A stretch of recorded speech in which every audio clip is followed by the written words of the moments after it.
Hey loves, welcome to my channel. In today's video I'm going to be talking about the endsars protests, the incidents that have occurred after that day.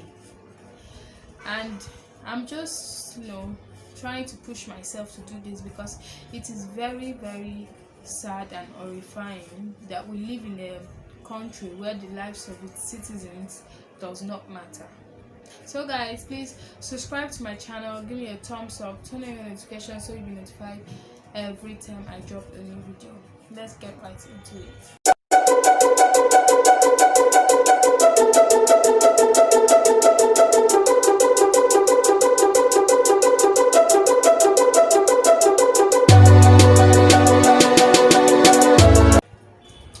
Now, the endsars protest started very peacefully. There was no record of violence, there was no record of loss of properties, but along the protest we saw that okay, they invited talks, like someone actually employed talks to to perpetrate evil upon those protesters outside. And some of them succeeded because a lot of people were injured, while the some were not able to accomplish it. And when they saw that that motive was not working, they decided to use the military personnel. What was the demand? The demand was for them to end SARS brutality. I've had my own personal experiences with SARS. My own experience that I'm going to share with you guys. It is not something that is trivial. It is not something that we should overlook. It is something that is serious, something that is happening, something that we need to speak up about. I'm glad I'm part of this generation that we are speaking up, we are saying things that matter, we are doing things that matter. So after I think a few days of the protest and the back and forth, they just come forth and say we have ended SARS. I'm like, you ended SARS? Like that was like the fifth time that they are coming forward to say they are ending the same SARS. So we were like, what is happening? Like, this is the fifth time. How can you say you're ending SARS for the fifth time? What about the other times that you ended it? What happened? So after that, people continued to protest, and really there was a day I was stuck in traffic for 13 hours. I was in traffic, but I slept on the road because the protesters, but I wasn't angry because I know that they were fighting for a good cause, and that cause was for the life and the future of every Nigerian. So if you're a Nigerian, that cause was for everybody, so you don't need to be angry, you don't need to feel bad about that. Then when they saw people went crazy with joy, with happiness, and even on the protest grounds they were cooking, frying meat. They were saying that we die here, we are going to be here until our demands are met.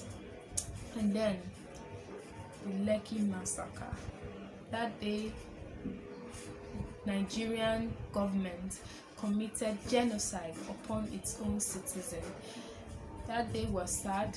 It was really sad because I know that people lost their lives. You can't tell me that you opened fire and nobody died. People had injuries, like DJ Switch's IG live. We saw people injured, and then the next day they are saying that no one died, that nobody died. How is that possible? Okay, there are a lot of families that have missing persons.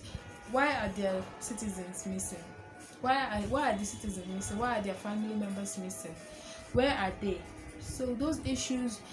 And the sad part was that those same military personnel, they will fight against Boko Haram, and they're going to complain that Boko Haram has more equipment, more than us, and we feel sorry for them because they are risking their lives. And those people that we thought that they are going to protect our lives, they are now the same people fighting against us, opening fire on people that had no firearms, they had no cutlass, they had no knives, they were with the Nigerian flag, and you shot at them. And that order must have come from someone.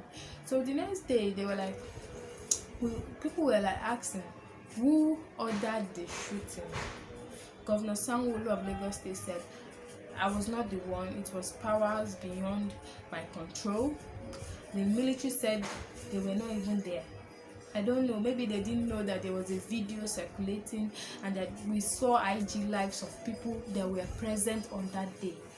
So maybe later when they saw that, okay, there is evidence in this claim that the military was actually there, they came up with a new plan. They said, okay, we were there but we did not shoot.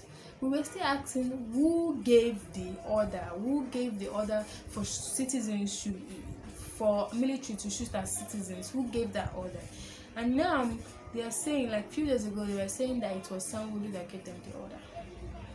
So we don't even know who to believe. We don't know who to hold responsible for what is happening. So on my personal SARS experience, when I was in school, my secondary school, around my Jesus class, there was a day I went to my mom's shop, a store where she was selling, and I did my homework there. So after doing my homework there, I forgot the book there. I forgot my assignment book there. So I went home. So the next day when I was going to go to school, I was like, where is my book? Oh, I said, my mom said you probably left it in the store. Maybe after school you can come and get it. And I didn't want to get in my teacher's bag book, so I was like, Mom, please, can you like give me the key so my brother will come with me, we can go and open the store and I take my books and he goes back home. I said, okay, no problem. So we went there, I got my book, I left the school. When I came back, everyone was so sad, everyone was angry. I said, what happened? What is the problem? And they said that my brother was in the store closing up, trying, he wanted to close up. Then he said, okay, no, let me just bring out the goods for my mom so that when she comes she won't stress herself out. And when he was bringing the goods out, the cops, the SARS guys came there and they started arresting everyone. He was saying, no, I'm not a thug, I'm not a criminal. Look at my store, look at the keys, I'm opening up. They didn't want to listen. They did not listen. And they picked him up from there, put him in a Black Maria and took him to their station. Thankfully, people that were there, they were not thieves, they were not, they were not criminals. They kept the key for my mom. So when my mom got to the store, she was like, what is happening? They told her your son was taken in the Black Maria to SARS headquarters, and you know what happens there. And she called my dad and they rushed to the station.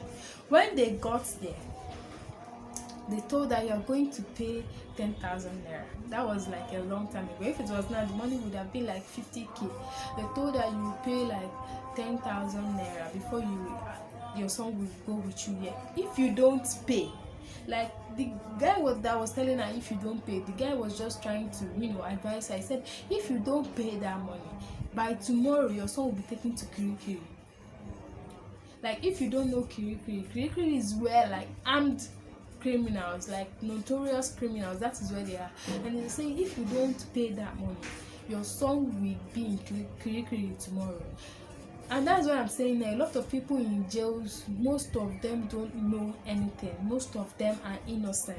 And when my mom was like, Kirikiri, everyone knows Kirikiri, everyone knows the place, everyone knows how notorious that place is. So she said, okay, no problem. Why will you take 5k? They started laughing. They said, this place is not the market. We don't sell onions and tomato here.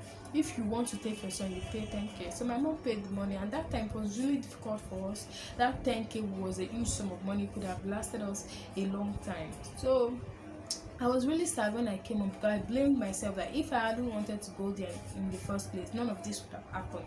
What am I saying in essence? These people oppress people on a daily basis. They extort money from people on a daily basis, and nothing is done about it. I don't know if there's any special thing that SARS is doing for the Nigerian government, because you are a government. Your sole and primary aim is to fight for your citizens, to ensure that they are safe and they have the amenities, social amenities of life, and they don't care about that. They don't even do their primary responsibilities.